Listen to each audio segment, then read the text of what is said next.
உறவுகளே வணக்கம். நான் உங்கள் சகோதரி மிருனாளினி. நான் இன்றைக்கு ரொட்டி சாண்ட்விச் செய்ய போகிறேன். வாங்க எப்படி செய்யலாம்னு பார்க்கலாம். ஒரு பாத்திரத்துக்குள்ள 1/2 கப் கோதுமை மாவு, 3/4 தேக்கரண்டி உப்பு, ஒரு மேசக்கரண்டி சீனி, 1/2 கப் தேங்காய் துருவல்.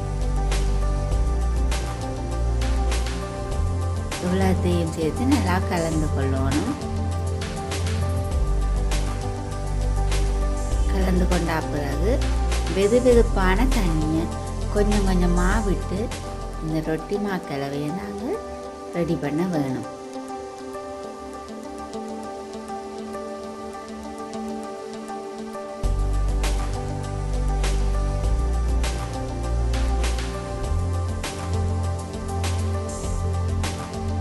நல்லா சாஃப்டான மாக்கலவையாக குழச்சி கொள்ளணும்.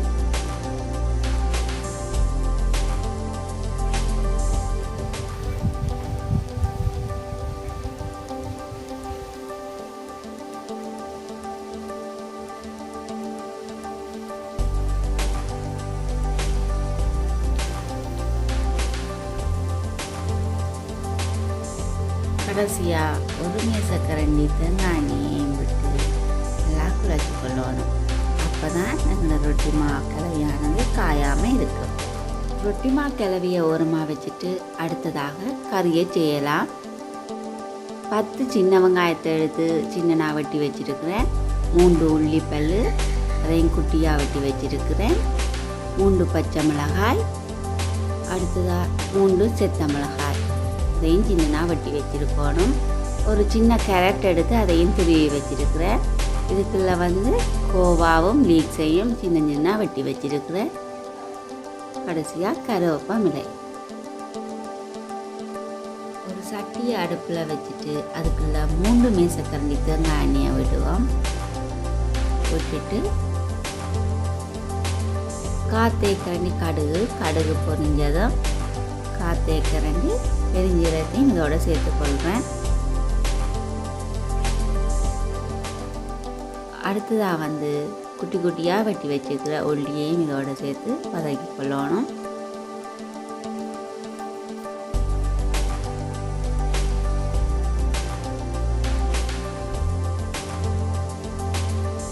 அடுத்ததாக பச்சை மிளகாயையும் சேர்த்து கொள்ளணும்.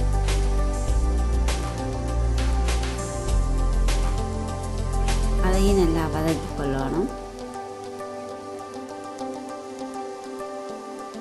அடுத்ததாக செத்த மிளகாயும் சேர்த்துக்கொள்கிறேன்.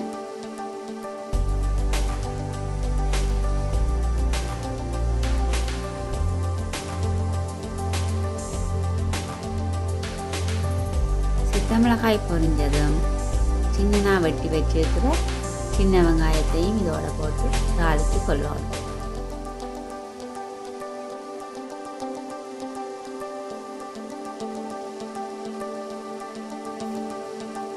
அடுத்ததாக இதோட கருவேப்பிலையும் சேர்த்து தாளிக்கிறேன்.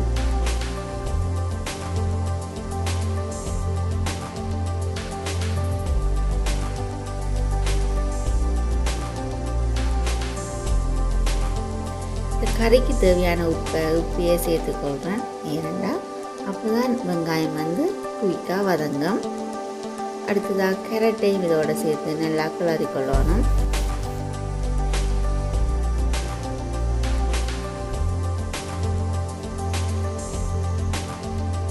கடைசியாக நான் வெட்டி வச்சுருக்கிற கோவாவையும் மிக்ஸையும் போட்டு நல்லா வதக்கி கொள்கிறேன்.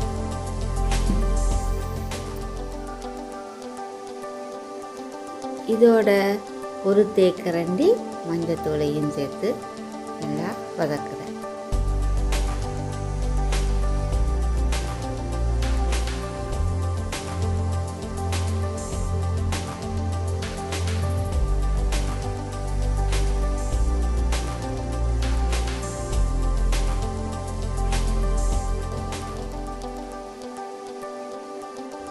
நான் ஏற்கனவே அவிய வச்சிருக்கிற உருளைக்கிழங்கையும் இதோட வெட்டி சேர்த்துக்கொள்கிறேன்.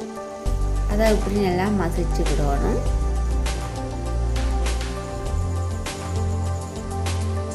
உருளைக்கிழங்கை வந்து முதலே மசிச்சுட்டு இந்த கறியோடு சேர்த்துக்கொள்ளலாம்.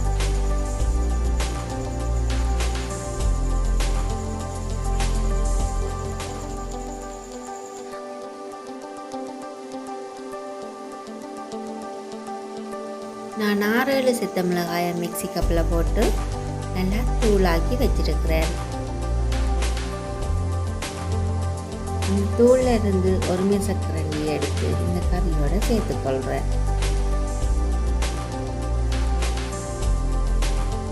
நான் வந்து மிளகையும் சீரகத்தையும் வெயிலில் காய வச்சு அதை வந்து மிக்சியில் அடித்து வச்சிருக்கிறேன். அந்த தூளில் இருந்து காற்றை கரண்டி எடுத்து போட்டுக்கொள்கிறேன். இப்போ எங்களோட கறி வந்து ரெடி ஆயிட்டுது.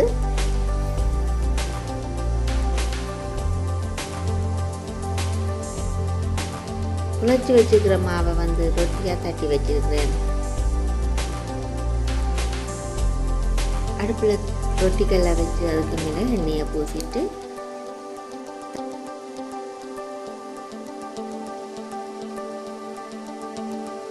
தட்டி வச்சுக்கிற ரொட்டியை ரொட்டிக்கல் மேலே வச்சுட்டு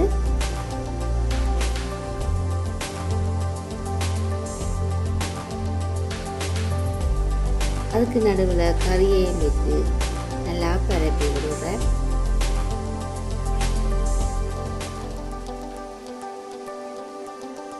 இப்படி நல்லா பரப்பி விட்டுட்டு 2 ஓரங்களையும் ஒன்றா மடித்து ஒட்டி கொள்ளணும்.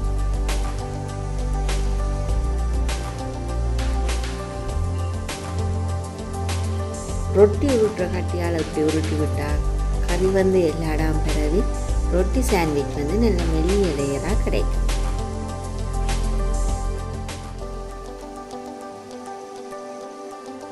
ரொட்டியை வந்து இப்படி நடுவால் வெட்டி விட்டுட்டு நல்லா 2 பக்கமும் திருப்பி போட்டு நல்லா வேக விடணும்.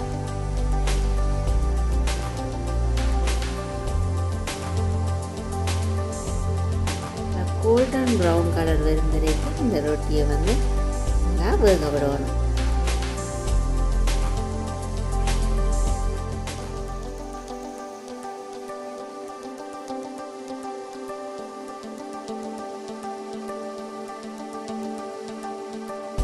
ரொட்டி வந்து நல்ல கோல்டன் ப்ரௌனாக வந்துருக்குது.